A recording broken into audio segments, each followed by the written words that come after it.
Assalamualaikum warahmatullahi wabarakatuh. Apa kabar anak-anak ustadz sekalian? Adapun pelajaran kita pada hari ini adalah kisah Ashabul Kahfi. Pelajaran ke-12 Pendidikan Agama Islam kelas 6. Kompetensi dasar kisah Ashabul Kahfi. Yang pertama, memahami kisah keteladanan Ashabul Kahfi sebagaimana terdapat dalam Al-Quran. Kemudian, menceritakan kisah keteladanan Ashabul Kahfi sebagaimana terdapat di dalam Al-Quran. Kisah Ashabul Kahfi. Ashabul Kahfi berarti penghuni gua.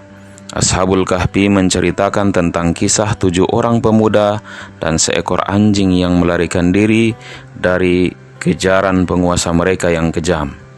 Mereka bersembunyi di dalam gua dan tertidur selama 309 tahun. Kata Ashabul Kahfi terdapat pada ayat ke-9 surah Al-Kahfi. Bismillahirrahmanirrahim. Am hasibta anna ashabal kahfi warraqimi kanu min ayatina ajaba. Artinya, apakah engkau mengira bahwa orang yang mendiami gua dan yang mempunyai rakim itu termasuk tanda-tanda kebesaran kami yang menakjubkan? Kisah ini terjadi di negeri Romawi di sebuah kota yang bernama Apesus, atau disebut juga Tarsus. Wilayah ini sekarang berada di negara Turki. Peristiwa ini terjadi ratusan tahun sebelum Nabi Isa alaihissalam diutus. Pada masa itu, raja yang berkuasa bernama Dikyanus, seorang raja yang sombong dan zalim. Kesombongan Dikyanus adalah menganggap dirinya Tuhan yang harus disembah rakyatnya, memaksakan kehendaknya, memaksa rakyatnya meninggalkan agama mereka dan beralih menyembah berhala. Di tengah ketakutan rakyatnya terdapat 7 pemuda yang tidak mau mengikuti perintah Raja Dikyanus. Mereka adalah pemuda yang beriman kepada Allah Subhanahu wa Ta'ala dan beribadah sesuai dengan agama yang mereka anut. Mereka mempunyai keyakinan bahwa yang berkuasa di alam semesta adalah Allah Subhanahu wa Ta'ala, bukan raja.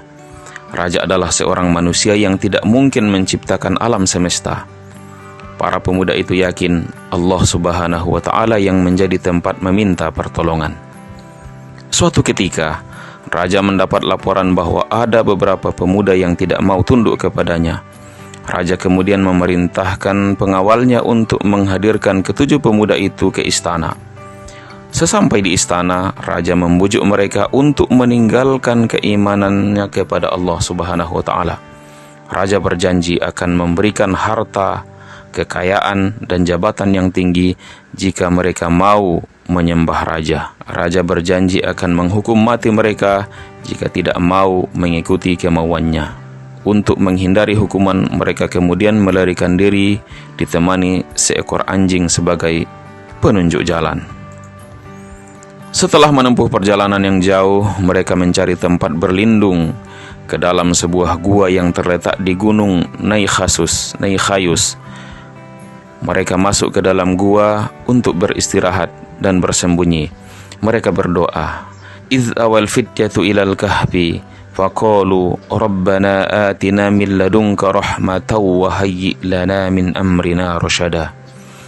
Artinya, ingatlah ketika pemuda-pemuda itu berlindung ke dalam gua, lalu mereka berdoa, "Ya Tuhan kami, berikanlah rahmat kepada kami dari sisimu dan sempurnakanlah petunjuk yang lurus bagi kami dalam urusan kami."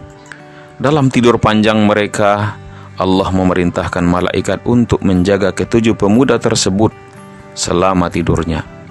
Allah memerintahkan malaikat membolak-balikkan badan para pemuda itu. Allah memerintahkan matahari untuk menyinari ke dalam gua saat terbit dan terbenam. Meskipun di dalam gua, Allah memberikan rahmatnya dengan menjaga gua tetap hangat terkena sinar matahari. Mereka tidur hingga suatu ketika mereka terbangun. Mereka saling bertanya, sudah berapa lama mereka tidur? Salah satu mereka berkata, mereka tidur hanya sehari atau setengah hari. Karena merasa lapar, maka salah seorang dari mereka pergi ke pasar untuk membeli makanan. Pemuda itu pergi dengan penuh rasa takut akan pengawal Raja Dicyanus akan menangkapnya. Sesampai di pasar, pemuda itu membeli makanan dan uang yang digunakan sudah kuno dan tidak laku lagi. Pada masa itu, penjual pun melaporkan ke pengawas pasar untuk membawa pemuda itu menghadap raja. Raja pada waktu itu telah dipimpin oleh orang yang soleh. Di hadapan raja, pemuda itu bercerita kisah mereka. Raja pun meneteskan air mata mendengar kisah keimanan mereka. Raja pun menceritakan bahwa Dicyanus telah meninggal 309 tahun yang lalu. Terus anak-anak Ustadz, apa keteladanan yang akan kita ambil dari kisah Ashabul Kahfi? Yang pertama, memiliki keteguhan iman. Iman adalah landasan pokok yang penting harus dimiliki oleh manusia. Iman adalah meyakini Allah sebagai satu-satunya Tuhan yang ada di dunia. Segala sesuatu yang terjadi di dunia ini adalah kehendak dan kekuasaan Allah. Itulah keyakinan yang dimiliki oleh para Ashabul Kahfi. Mereka memiliki keimanan yang kuat sehingga tidak tergoda oleh bujukan Raja Dicyanus.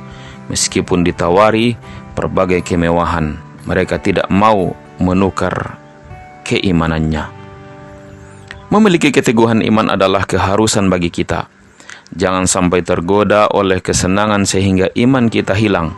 Misalnya, jangan sampai kita lupa sholat karena keasikan bermain game atau melihat televisi.